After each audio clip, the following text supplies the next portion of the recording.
Bonjour Laurent Berger. Bonjour. On commence par ce qui se débloque, les chiffres du chômage. Ça va mieux pour le deuxième mois consécutif, ça baisse pour toutes les classes d'âge. Est-ce que vous voyez poindre, vous, à la CFDT, l'inversion promise de la courbe du chômage?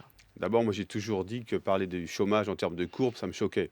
Donc moi, ce que je vois poindre, enfin ce que j'espère voir poindre, c'est la baisse du nombre de chômeurs, c'est-à-dire de personnes en chair et en os qui subissent moins le chômage.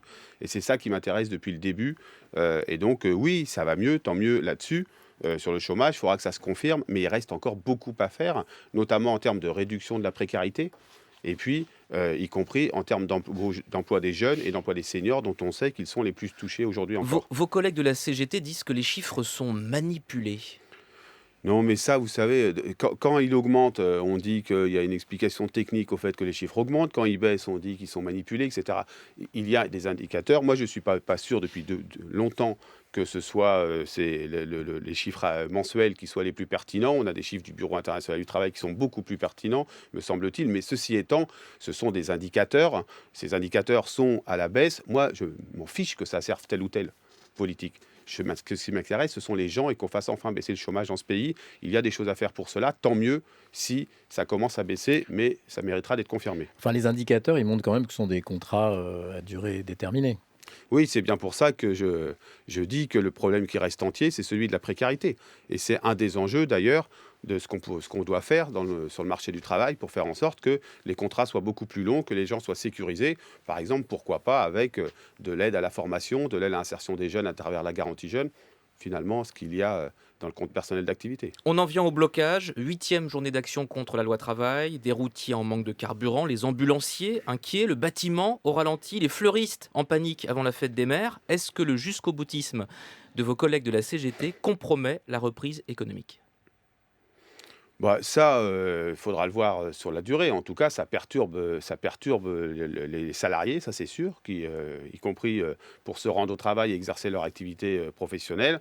Et puis ça perturbe évidemment, l'ensemble des citoyens et donc, y compris l'économie. Je pense que, on arrive à une situation d'hystérisation, du climat politique, du climat, social, parce qu'on n'a jamais pu discuter vraiment sur le fond et qu'on a, aujourd'hui, on commande plus le contenu, le contenant, pardon, c'est-à-dire la bouteille, et on commande pas le contenu, ce qu'il y a dans cette loi. Et moi, c'est ça qui m'intéresse, c'est que je voudrais enfin ce débat sur qu'est-ce qu'il y a dans cette loi et ce qu'elle permet, ce que sont ses risques pour certains, ses opportunités pour d'autres. Faisons un rapide jeu de rôle. Vous avez en face de vous non pas Guy Berenbaum, mais Philippe Martinez, J'ai pas la moustache. sans la moustache. Vous lui dites quoi? Arrête ce sabotage, Philippe? Non, je lui dis, parlons du contenu de cette loi. Dis-moi dans cette loi ce qui te pose problème. Et si c'est la négociation d'entreprise, pourquoi la négociation d'entreprise te pose problème? Alors que, y compris tes équipes, font cette négociation d'entreprise dans beaucoup de secteurs. Dis-moi pourquoi on aurait à avoir peur de nos propres militants dans les entreprises qui sont bien à même de savoir ce qui est bon pour les salariés et de s'engager ou non dans des accords lorsqu'il le faut. D'ailleurs, et nos organisations et les deux le font régulièrement. Donc moi, je souhaite ce débat-là et je ne désespère pas d'ailleurs de l'avoir avec Philippe prochainement. Mais vous avez employé un mot très fort, vous avez dit hystérisation. Mais l'hystérisation, est-ce qu'elle vient pas aussi de l'incapacité à expliquer du gouvernement? Ah, mais je l'ai dit, je l'ai encore dit hier dans une interview. Je pense que cette loi, elle a été mal lancée. Elle a été mal expliquée. Il y a eu une première version qui était inacceptable, totalement déséquilibrée, qui en fait ne répondait pas à l'ambition qui est de faire à la fois des droits attachés aux personnes à travers le compte personnel d'activité et plus de place à la négociation d'entreprise. On avait rajouté des mesures libérales. On s'est battu là-dessus, la CFDT. On a obtenu un délai supplémentaire pour examiner cette loi. On a fait des propositions. On a profondément réécrit cette loi à partir des propositions qui ont été faites par ceux qui en ont fait. Et puis après, il y a toujours une incapacité à faire de la pédagogie. Donc Donc il y oui, a, il y a une il y a un deal qui a responsabilité été du gouvernement. passé. On vous a même accusé d'être le ministre du Travail bis du gouvernement Valls. Il y a un deal qui a été passé. Aujourd'hui, Il n'y a pas de deal qui a été Manuel passé. Valls et François Hollande disent on ne touche plus à rien, on ne bouge pas, on tient bon. Mais en coulisses, on le sait, il Mais y a oui. un plan B auquel réfléchissent les députés de la majorité, Bruno Le Roux en tête. Comment éventuellement retoucher à l'article 2? Vous dites quoi, vous, la CFDT? On peut Bah, encore toucher ou on arrête les frais? moi d'abord, je tiens à dire qu'il n'y a pas de deal. Il y a juste la responsabilité d'une organisation syndicale quand il y a un texte qui est inacceptable. d'agir. Et pour agir, c'est de le faire changer, ce texte, et ensuite de faire en sorte que ce texte s'améliore. Mais il y a eu un compromis Avec- qui a été passé. Ça y est. Avec Mais des avancées, oui, mais je tiens à le aujourd'hui, dire, on avec dit- des avancées concrètes pour les travailleurs dans ce la texte. petite musique de la majorité, c'est dire on et va donc- refaire l'article 2. Est-ce que, Non, est-ce mais que c'est une... ces discussions-là, elles ont eu lieu. Moi, je suis toujours frappé dans un pays qui examine une proposition de loi ou un truc comme ou quelque chose comme ça, d'acteurs qui au début se disent non, c'est hors de question, on ne veut pas discuter, ne font aucune proposition. La CFDT a fait plus de 100 pages de propositions, de contre-propositions, ne font aucune proposition, et quand la situation est bloquée, disent mais il faudrait discuter. En fait, on La question, s'aperçoit c'est des est-ce que la loi vertus, travail peut encore bouger, on Laurent s'aperçoit des Berger? vertus du dialogue Est-ce qu'on peut encore toucher la loi lorsque le travail? dialogue est rompu. Est-ce qu'on peut encore toucher la loi travail telle qu'elle est, elle a été écrite et présentée au De 49.3? toute façon, institutionnellement, il est toujours possible d'y toucher, puisque le Sénat va le faire et on va s'apercevoir ce que ça peut être.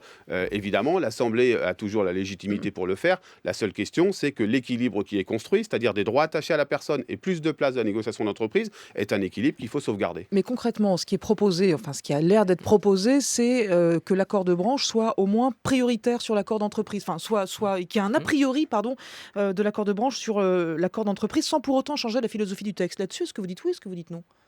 Non, moi je dis qu'il faut laisser de l'opportunité dans les accords d'entreprise de fixer sur l'organisation et le temps de travail des choses qui soient spécifiques à l'entreprise. Vous savez, vous avez commencé, et je le souligne, par des bonnes nouvelles. Parmi les bonnes nouvelles, vous avez commencé par parler de Saint-Nazaire, il se trouve que je connais très bien cette entreprise, j'y étais ce week-end. Mais il faudrait dire que les paquebots qui arrivent, ils ne tombent pas du ciel. Ils viennent d'un accord de performance, de compétitivité signé avec notamment la CFDT dans cette entreprise. Et que se passe-t-il aujourd'hui? Les paquebots, la compétitivité est revenue. Les commandes de paquebots arrivent. Et on est dans le moment où, après des efforts, il faut le reconnaître, faits par les salariés, viennent le temps de la redistribution. En termes d'emploi, plus de 250 emplois vont être créés chaque année maintenant pendant un petit moment. J'espère. Enfin, en tout cas, c'est prévu pour cette année, c'est encore prévu pour l'année prochaine. Et dans le même temps, on va pouvoir parler de la redistribution, de la richesse créée avec les salariés. Eh bien, il faut le dire, c'est grâce à quoi? Grâce à un accord d'entreprise. Grâce au fait que des salariés, avec leurs syndicats, ont estimé qu'il y avait un défi posé à l'entreprise, qu'il fallait y répondre, parce que ce qui est important, c'est l'emploi, Donc les salaires l'article 2, on le sanctuarise. et le travail. L'article 2 de la loi travail, on le sanctuarise. L'équilibre qui est trouvé aujourd'hui est celui qui convient à la CFDT, je le confirme. Donc on n'y touche plus. Bah oui, je souhaite qu'on n'y touche plus, mais vous savez bien que vous c'est pas avez- moi c'est qui, dit. c'est bien moi. Vous savez bien que c'est pas moi qui Mais qui ai ce Les pouvoir. socialistes veulent je le bouger pour ramener Jean-Claude Vous Mailly savez, et les Force socialistes, on a un ouvrière peu dans de le mal parfois camp à des comprendre ce qu'ils réformistes. veulent. J'ai cru comprendre qu'il y avait un peu de cacophonie hier. Moi, je le dis, ceux qui veulent maintenant discuter, alors que depuis le début, ils sont pour le retrait total de ce texte, ils se réveillent un peu tard. Mais vous n'avez pas peur d'être le cocu de l'histoire à la fin? Non, enfin, moi, vous savez, ce qui m'intéresse, ce sont les salariés. Moi, ce que je vois depuis 3 mois, vous savez, c'est ceux qui ont pesé, qui ont fait leur rôle de syndicaliste. Ce n'est pas toujours un rôle facile. C'est ceux qui ont obtenu des résultats. Et je voudrais bien qu'on parle aussi de ce qu'il y a dans ce texte, y compris en termes de droits durs pour les salariés. Et puis, c'est ceux qui, à la fin, auront la légitimité donnée par les salariés. Moi, ce que je vois depuis 3 mois, c'est que la CFDT elle continue de faire des adhérents, c'est que la CFDT progresse dans les élections professionnelles et que ces derniers jours, des salariés nous demandent de venir créer des sections syndicales dans leur entreprise. Et pendant Donc, ce vous savez, temps-là, il y a le brouhaha global et puis il y a ce qui se passe aussi dans la vie concrète des salariés. Et là-dessus, je crois que la CFDT tient la route. le brouhaha, c'est aussi la politique. Le Front National, les Républicains, vous le disiez, demandent au gouvernement de retirer son texte. Et Nicolas Sarkozy, lui, s'envoie des fleurs quand il repense à 2010 et aux manifs contre la réforme des retraites. Cette réforme, nous l'avons réussie sans qu'il y ait un seul blessé dans la manifestation, pas de violence, pas de 49-3. Et sans pagaille. Vous savez, le proverbe, quand je me scrute, je m'inquiète, quand je me compare, je m'en rassure. Il réécrit l'histoire, Nicolas Sarkozy. Oui, il a écrit l'histoire, mais peu importe. Vous savez, moi, ce qui m'interroge aujourd'hui, c'est Bah, que... peu importe, non, parce que est-ce que pour la CFDT, vaut mieux gouverner avec François Hollande ou avec les Républicains demain? Ah, ça, c'est les citoyens qui choisissent avec qui. Et justement, moi, pour reprendre une expression, nous, on a appelé à voter pour personne. On a juste appelé, et on le fera toujours, à battre le Front National. Parce que finalement, c'est aussi lui qui guette.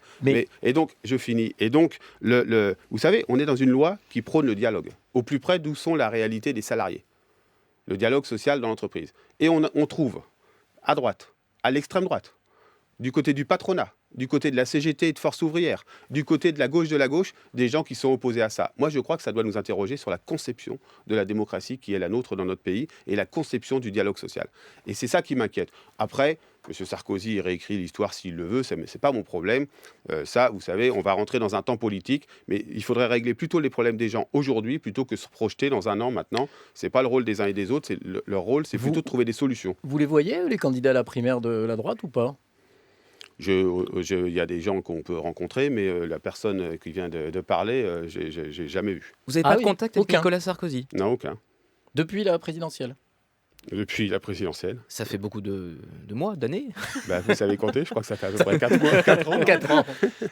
Vous voudriez en avoir? Vous lancez un appel à Nicolas Sarkozy ce matin Dans pour une pouvoir discuter avec démocratie lui? normale, dans une démocratie qui fonctionnerait bien, qui serait pas, c'est pas anormal que les organisations syndicales rencontrent les responsables politiques. Après, faut pas forcer faut pas forcer les gens. Il y a ceux qui veulent nous rencontrer, ils savent pour nous rencontrer comment faut faire. Et c'est vrai sur un large échiquier politique. Ceux qui veulent pas, ils le veulent pas. C'est pas un Ce que problème. vous avez obtenu avec François Hollande et Manuel Valls dans la négociation sur la loi travail, est-ce que vous l'imaginez possible avec un gouvernement de droite, vu les programmes que vous lisez en ce moment des candidats à la primaire? Bah, une partie des programmes, et vous savez, moi je ne veux pas rentrer dans ces commentaires de programmes, parce que d'abord il faut montrer ses muscles pour gagner la primaire, c'est toujours comme ça, des deux côtés d'ailleurs. Mais je crains qu'on n'ait pas besoin de regarder les programmes, il suffit de regarder ce qui risque de sortir du Sénat. Moi ce qui m'inquiète, vous savez, ce que dit ce texte aujourd'hui, il dit qu'il faut renforcer le syndicalisme dans l'entreprise.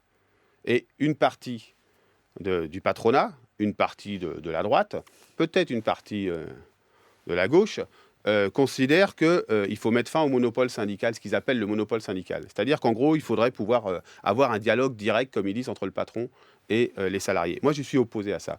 Et donc, ce qui m'inquiète, c'est qu'on puisse considérer dans notre pays qu'on puisse se passer des syndicats.